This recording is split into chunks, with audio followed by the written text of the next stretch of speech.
Hey ladies, what's up? I'm a little bit later today than normal, but it's Saturday and life has decided to create its own path today. So I've had to deal with some things um and nothing bad, but I've had to deal with some things mainly internally and then show up, right? Life goes on. So what do you do with your anxiety when life happens? Because life is always going to happen. Um Anxiety is a really tricky son of a bitch. It really is. Because everything in your head feels, not seems, but it feels so real as you are experiencing whatever it is you're anxious about. And mine started to build Thursday because I drove over to my mom's house to go visit my brother. He's in town, and I had to drive. And it's not the driving that gets me, it's the lack of external control that freaks me out about driving. I can do everything right in my car, but if someone else isn't doing something right in their car, then it can impact my car. And so I spend a lot of time driving, stopping myself from hyper focusing on what the fuck other people are doing, and just like stay in my lane and trusting that whatever happens will be able to be handled. So that's a lot of the reasons why I don't drive, especially like rush hour traffic and stuff like that. If there's like not a lot of people, then I feel a bit more comfortable. But anything like rush hour traffic, construction, anything like that, like pulls me up to 10. And so then there was that on Thursday. Oh my God, there's still a charge there from driving on the freeway on Thursday. So there was that piece. And then Friday it had like been raining, and raining makes me nervous. It fuels anxiety because the uncontrollability of what the rain could do. So then that throws me into an entire bevy of what ifs that aren't really the best fucking what ifs to think about. And I end up vacillating over things that just, if it happens, Charmaine, it just happens. And so spending most of Friday, like managing my anxiety on it. The power is going to go out. Like, how much is it raining? Is the rain going to come out? This whole little thing. So I got up this morning and I said, okay, my anxiety is still high. Like, I actually need to go back and tap now, because even repeating it like triggers that. And so I said, before I set foot to do anything else, I'm still going to do the things that I normally do before I start checking on stuff or seeing kind of, what the situation is. I'm going to take the time to do my journaling, to do my tapping, do my meditation, do my visualizing, and just really setting my intention for the day. So I get up, and thankfully, oh my gosh, there is no water damage in our home. However, our internet is out. And that's a small thing, right? That is a small thing. But in the mind of someone with anxiety, something as flipping simple as the internet being out when there were different plans for the day can quickly turn into something else. We're all in some space or another managing anxiety, because anxiety comes from fear of, or worry of the unknown, or worrying about future events. And because I am such a future caster, I tend to, that's why therapy is so awesome, and why the mindset work I do is so awesome, because it keeps me from being in a perpetual state of spiral, and allows me to step back and really look back at what's true, what's real, and to manage that. So the internet is out, and I'm like, well, let me just go reset the box. Probably because, the power was flickering on and off all night. It is probably in its feelings, and let me reset it. So I go to reset it, and I think everything is good. And then the kids are like, hey, Ma, our TVs aren't working. So I'm like, well, let's just reset them. It's no big deal. And that didn't work. So I called the cable company, Uverse, and they're like, there's a outage, like a area-wide outage. So I'm like, okay. I had some things I wanted to do today, but you know, it'll just get, you know, jiggled around until they fix it. You know, they say it by 3, but I honestly know with the type of rain and the things that are going on in this particular area, the likelihood of that happening while there's still standing water in like 7 or 8 more days of predicted rain, that it might take a little bit longer than 3 o'clock. But anywho, and then I decided to go on social media, and I like saw neighbors, and I'll say they're neighbors because they're like within a 5-mile radius of us, but they're just closer to the water, and the amount of carnage that they have experienced. Well, that took my anxiety from like maybe a 4 or a 5 to like a 10. Because it's like, oh shit, do we have flood insurance? Or what happens, you know, it's supposed to rain for 7 more days. Like I caught myself like going in the spiral. It's like I'm calling the insurance company. I'm doing like, I'm about to make some really serious moves without taking into account the cost. And so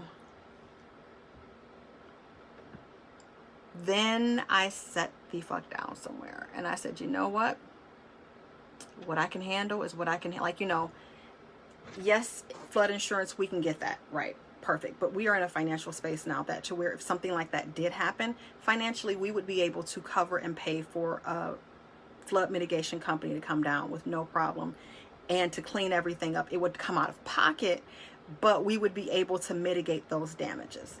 It's not like we're in a space of where we're like one emergency away from everything falling apart. So I had to put some things into perspective. And once I put them into perspective, it's like, okay, you don't have to rush in and do this. This is something that you can take some space and look at and see, you know, if it's something you really like, you can take space with that. Now I'm taking you all through this process. Some of you might, most, I would say most moms that have kids with special needs, we have some form of anxiety, especially in regards to future stuff. I mean, because anxiety is about the future. And so, you know, I wanted to give you this rundown because this is not how I used to handle things. When there was anything like this, where thankfully we have power, as you see, we have power and all that good stuff. But when there used to be situations like this, I would go into like crazed mode. Like it would almost be like an out of body experience. I call those my train wreck moments, where something outside of my plan would happen and I would just spiral because now I'm fighting to get back to the plan. And it would just cause all types of little, it would cause all other types of little rifts in the Matrix. I don't know if you watch Loki or not, but you know, when the 2 Lokis broke that time continuum thing, how like all of these splinter of events started to happen, that would be kind of how it was when I would allow anxiety to win, is that I would try to force how I had envisioned this thing going on in my head to happen or to get better. And so by all means necessary, I would try to force situations which would cause other splintered situations that could have been avoided had I taken the path that I should have taken. So I haven't always been this reflective. I have not always been this conscious and aware of how anxiety impacts how I operate.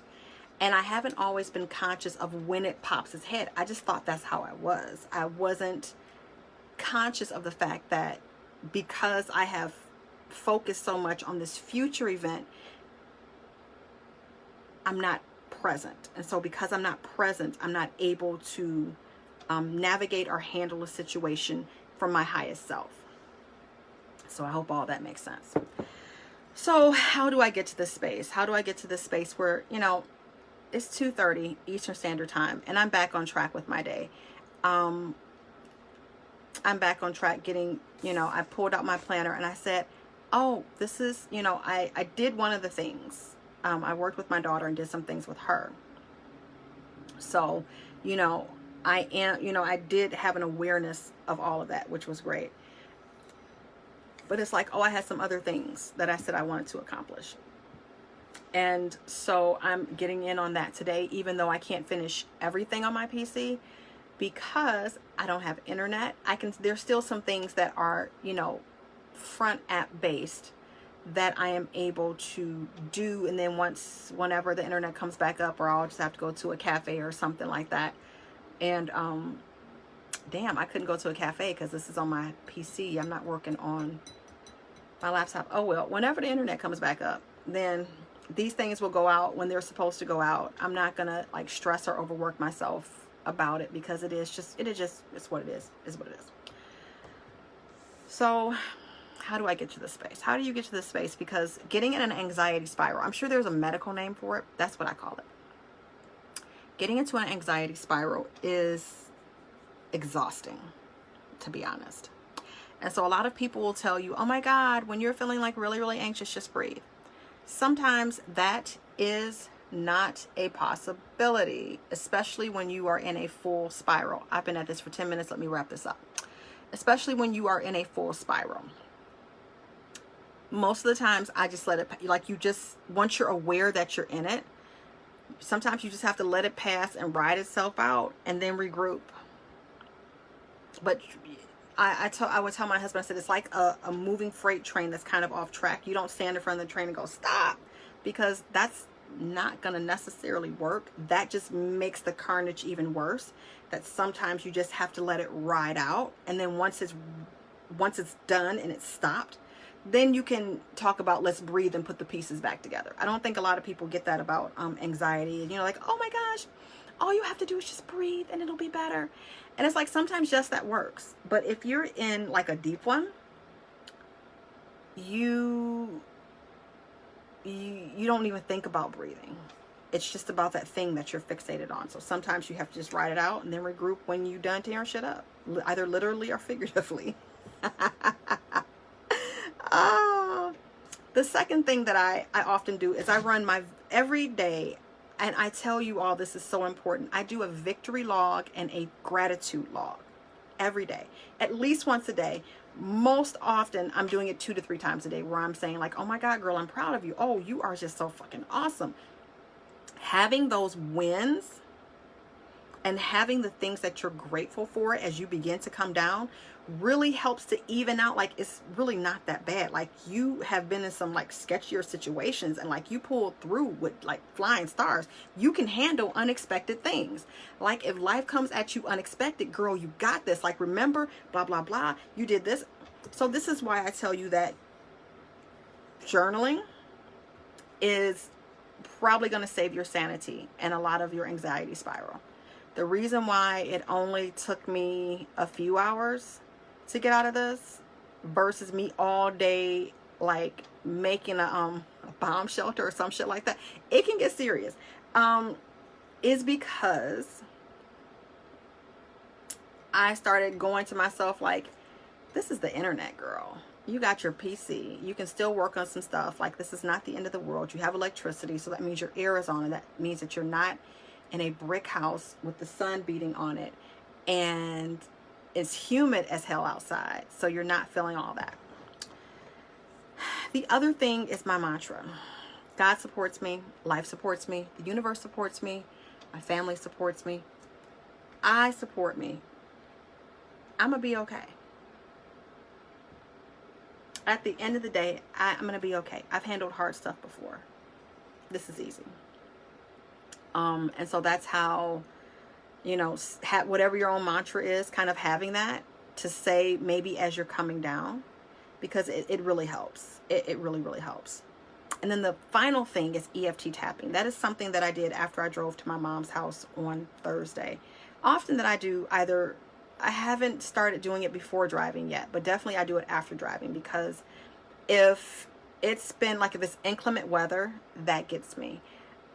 If there's a lot of cars on the expressway, and we're in Michigan, so it's always construction season, and they have these really crazy lanes where the lanes are narrower and you can't pass because of how narrow they are. And so everybody is really on top of each other.